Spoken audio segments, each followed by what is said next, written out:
ജാതി വിവേചനങ്ങൾക്കെതിരായ രോഹിത് വെമുല ആക്ട് നടപ്പാക്കുന്നതിൽ പുറം തിരിഞ്ഞുനിന്ന സംസ്ഥാന സർക്കാരും നിതിൻ രാജിന്റെ മരണത്തിൽ ഉത്തരവാദികളാണെന്ന് SIO സംസ്ഥാന പ്രസിഡന്റ് അബ്ദുൾ വാഹിദ്.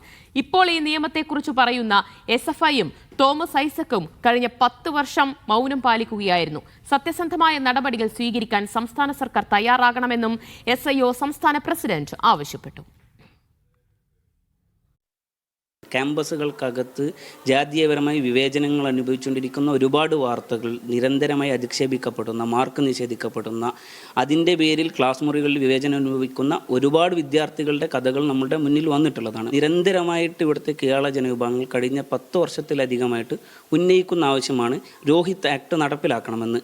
അത്തരത്തിലുള്ളൊരു നിയമപരമായ പരിരക്ഷ ഈ വിദ്യാർത്ഥികൾക്ക് നൽകുന്നതിൽ ഇവിടുത്തെ സർക്കാരുകൾ പരാജയപ്പെടുന്നിടത്താണ് വീണ്ടും നിതിൻ രാജുമാർ സൃഷ്ടിക്കപ്പെടുന്നത് എന്നുള്ളതാണ്. തോമസ് ഐസക് അദ്ദേഹത്തിൻ്റെ ഫേസ്ബുക്ക് പോസ്റ്റിൽ പറയുകയാണ് സംസ്ഥാനത്ത് രോഹിത് വെമുല ആക്ട് നടപ്പിലാക്കണമെന്നുള്ളത്.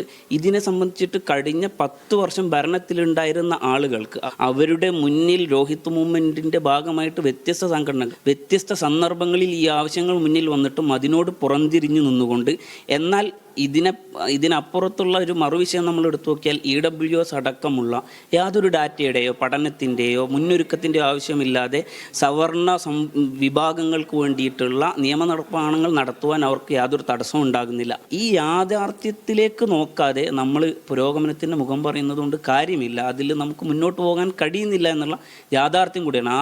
ആ പുരോഗമനത്തിൻ്റെ പൊയ്മുഖത്തിന് നേരെ തിരിച്ചു വെച്ച കണ്ണാടിയാണ് നിതിൻ രാജിൻ്റെ കൊലപാതകം എന്നുള്ളതാണ് നമുക്ക് ബോധ്യമാവുന്ന ഒരു കാര്യം എന്നുള്ളത്.